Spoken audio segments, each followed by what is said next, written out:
What's up, everybody? Today we are going to talk about sauerkraut. And, as we enter the new year, a lot of people are thinking about like healthful things and things you can do at home to, change your diet and everything. And I'm by no means, way, shape, or form a dietitian, obviously. I do, know something about natural microorganisms and gut health and things like that. So, one of the best ways to promote good gut health is with fermented foods that are not pasteurized after being fermented, because then the good bacteria dies. We're going to talk about sauerkraut today. I actually hate industrially made sauerkraut. The flavor is just not for me, but I do love fermented cabbage at home.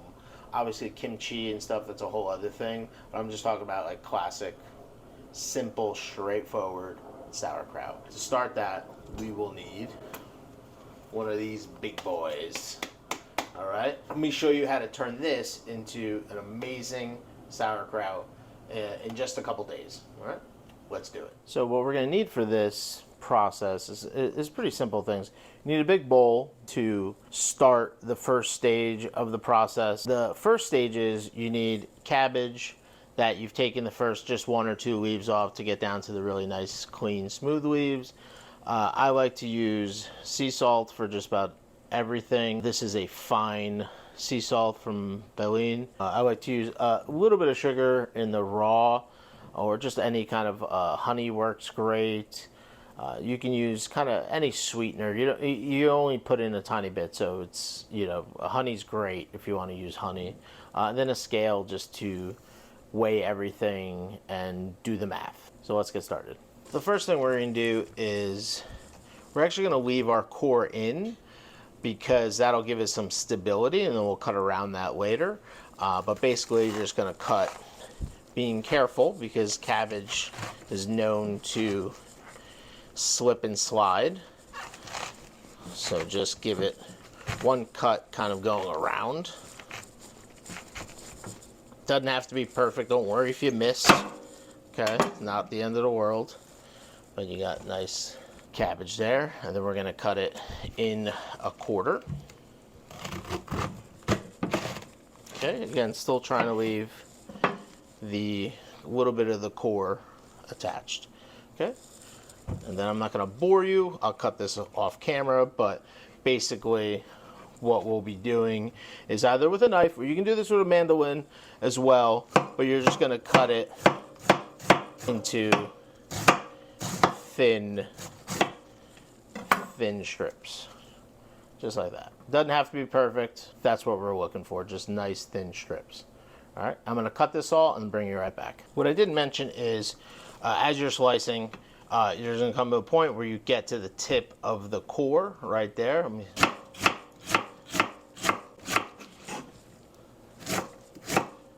So you get to the core. All right, so then all you're left with is the core. So here we have 72 grams. That is what 2.5% of 2,900 is. Oh, you know what? Oh, almost made a mistake myself. Once you hit the 72, let's zero it out so we can measure the sugar. And we need 29 grams, give or take, of sugar. Boom. You can do this in 2 batches, totally fine. But since I do have a fish tub within reach right here, I'm going to do that in there since I added that extra half a cabbage. Beautiful. Let's get all those bits and pieces out. Now this is a hand project right here. So you're going to take your salt and sugar, you're going to sprinkle it across the top. And then you're going to just squeeze.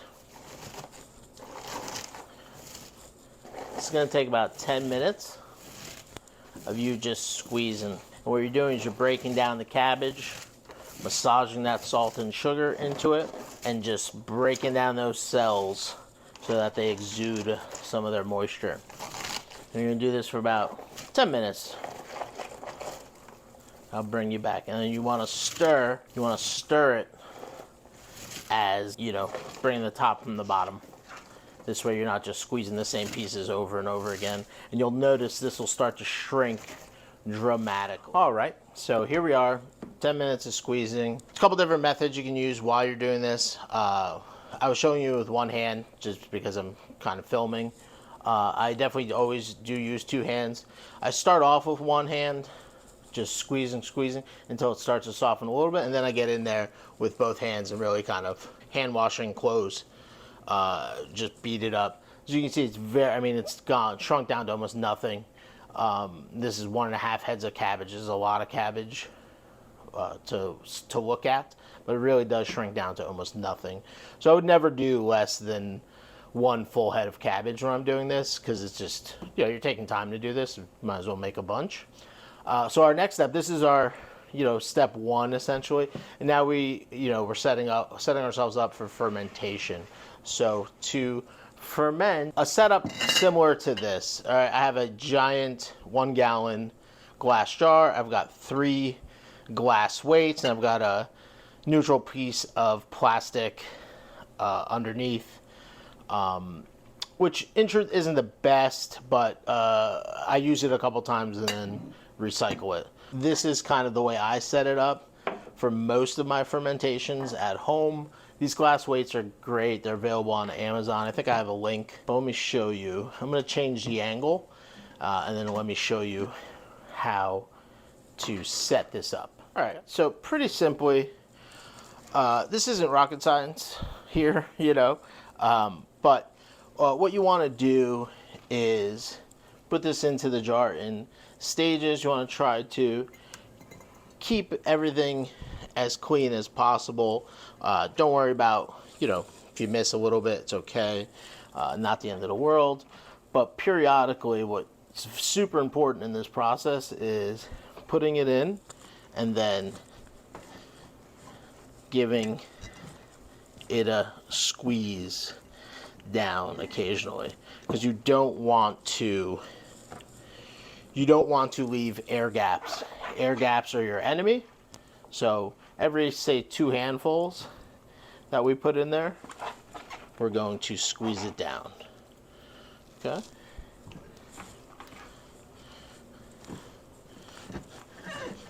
Just like that. I'm pushing down pretty hard because I really want to press this down. And you're just going to repeat that until you use all the cabbage up, and I'll bring you back. So here we are, almost have everything packed. I'll show you again, always pushing down. You want that liquid to come up. Okay, that's how you know you're losing the air gaps. Okay, you want to try to maintain a clean edge here, or what's above the product. And then for the last bit, you just, all this juice, super important. You want to get all that juice in there, because that juice will help create a kind of a fermentation protection layer, so that oxygen isn't as easy to get in, because oxygen for this lacto fermentation is your enemy. And once you've got that all in there, you're going to give it one last pack. Again, making sure you got all the stuff off the sides. There's a couple pieces on the outside. We're not worried about that. We'll clean that up later. Now we take our piece of plastic. You can use just even a piece of saran wrap. It's fine. You're just creating a barrier for this stuff to sit on. So you're popping that down, trying to make sure that as little as possible comes up past the barrier. Some pieces will inevitably, especially with cabbage, are kind of squirrely. If you can, get them down, awesome. If not, but if you've grabbed the end, sometimes you can get all that stuff back underneath. Those last couple pieces, we'll just take those out just to make sure that not too much is on the outside. Again, it should be okay, but you want to protect your work at all costs. So if you get these little pieces that don't want to stay under, then let's get them out. Now we have everything basically below. We're going to put our weights on top. You're going to push that down. So you end up with a nice layer of liquid above the product. Okay, and that's exactly what you're looking for. Let me dry my hand off here.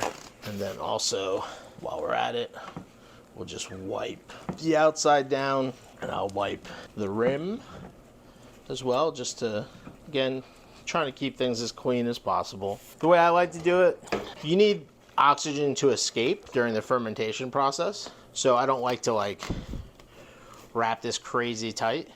What I do like to do personally, to take a piece of plastic wrap and just put that around it. Now it sticks pretty good to glass, but it's not so much that it will seal everything and then mess up the inside. And then I take a stretch of plastic wrap that'll fit around it, and I make it into, a rope of sorts. And then this I put around like that. This way it kind of prevents any, especially depending on the time of year, it prevents fruit flies and stuff like that to really kind of get up in there, because they love fermenting. So that kind of helps protect that.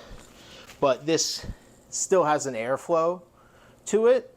You can also get the tops that have a water lock system. And now we're going to take this, we're going to put it in a cool, dark place.